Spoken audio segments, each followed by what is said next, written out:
Hello friends, எல்லாம் எப்படி இருக்கீங்க? இன்றைக்கி நம்ம வீடியோவில் இனிப்பு பிடி கொழுக்கட்டை செய்ய போகிறோம்.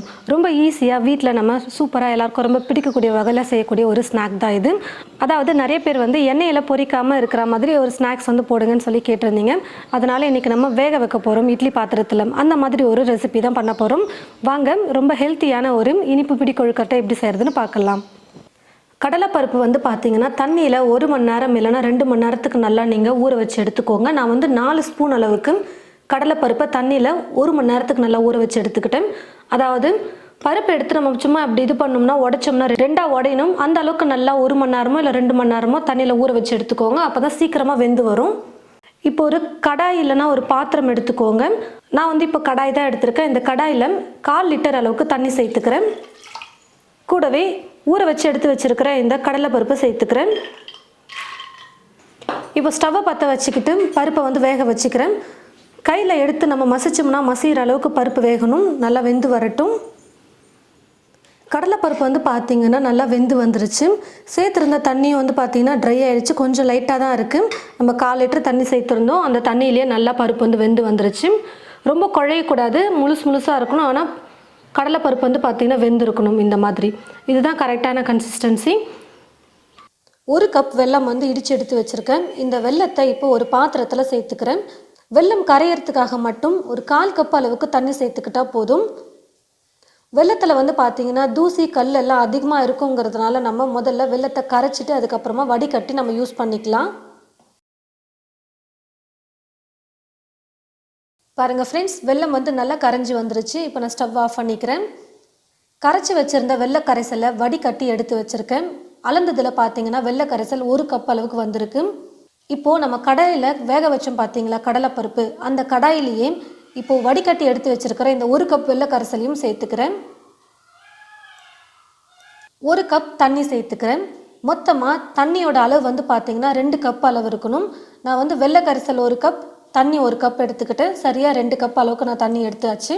கடலைப்பருப்பு வேக வைக்கும்பொழுது நான் சேர்த்துருந்த தண்ணி எல்லாமே ட்ரை ஆகிட்டதுனால நான் அதில் இருந்த கொஞ்சம் தண்ணி நான் கன்சிடர் பண்ணலை. கொஞ்சம் அதிகமாக இருந்தது கடலைப்பருப்பு வேக வைக்கும்பொழுது தண்ணி இருந்தது அப்படின்னு நினச்சிங்கன்னா இப்போ நம்ம சேர்க்குற தண்ணியோட அளவை கொஞ்சம் குறைச்சிக்கோங்க. நம்ம எடுக்கிற 1 கப் மாவுக்கு கரெக்டாக ஒரு 2 கப் அளவுக்கு நம்ம தண்ணி சேர்த்தோம்னா கரெக்டாக இருக்கும். ரொம்ப அதிகமாக தண்ணி இருந்ததுன்னா மாவு கெட்டி ஆகாது. அதை மட்டும் நீங்கள் பார்த்துக்கோங்க. தண்ணி நல்லா இந்த மாதிரி கொதிக்க ஆரம்பித்ததுக்கு அப்புறமா 1/4 ஸ்பூன் ஏலக்காய் தூள் சேர்த்துக்கிறேன். 1 கைப்பிடி அளவுக்கு தேங்காவை நல்லா பொடியாக கட் பண்ணி வச்சுருக்கேன். நீங்கள் தேங்காவை துருவி கூட சேர்த்துக்கலாம். தேங்காய் ரொம்ப பிடிக்கும் அப்படின்னு நினச்சிங்கன்னா நீங்கள் 2 கைப்பிடி கூட சேர்த்துக்கலாம். நிறைய தேங்காய் சாப்பிடும்பொழுது கடிப்படும். இப்போ நான் சேர்த்துருக்கிறது பார்த்திங்கன்னா கொஞ்சம் கரெக்டாக மீடியமாக இருக்கும். ரொம்ப அதிகமாகலாம் இருக்காது. தேங்காய் பிடிச்சா நீங்கள் ஒரு 2 கைப்பிடி அளவுக்கு நீங்கள் சேர்த்துக்கோங்க. எல்லாத்தையும் சேர்த்ததுக்கப்புறமா ஸ்டவ்வை லோ ஃப்ளேமில் வச்சுட்டு 1 கப் அளவுக்கு அரிசி மாவு நான் சேர்த்துக்க போகிறேன். நான் எடுத்துருக்கிறது பார்த்தீங்கன்னா பச்சரிசி மாவு தான். கடையில் வாங்கின மாவு இல்லை வீட்டில் அரைச்ச மாவு எதுனாலும் ஓகே. அதே மாதிரி வறுத்த மாவு வறுக்காத மாவு எந்த அரிசி மாவு வேணாலும் நீங்கள் எடுத்துக்கலாம். ஸ்டவ்வை லோ ஃப்ளேமில் வச்சுட்டு மாவை கொஞ்சம் கொஞ்சமாக கொட்டி நம்ம கலந்துக்கணும். நல்லா உருண்டை கட்டாத மாதிரி மாவை நல்லா கலந்து கொடுத்துக்கணும். கொஞ்சம் கொஞ்சமாக சேர்த்து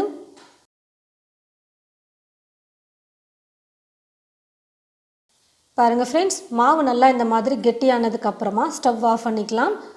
நல்லா கையில் தொடுற அளவுக்கு சூடு குறைஞ்சதுன்னா இன்னும் கொஞ்சம் நல்லா கெட்டியான பதத்துக்கு வரும். அப்போ நமக்கு உருண்டை பிடிச்சி பிடி கொழுக்கட்டை பிடிக்கிறதுக்கு கரெக்டாக இருக்கும்.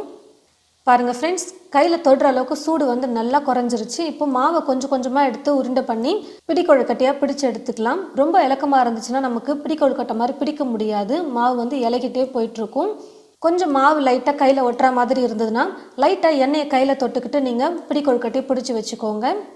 இதே போல் எல்லா மாவையும் நம்ம பிடிச்சி எடுத்து ஒரு பிளேட்டில் வச்சுக்கிட்டோம்னா இட்லி பாத்திரத்தில் வச்சு வேக வைக்கிறதுக்கு ரொம்ப ஈஸியாக இருக்கும்.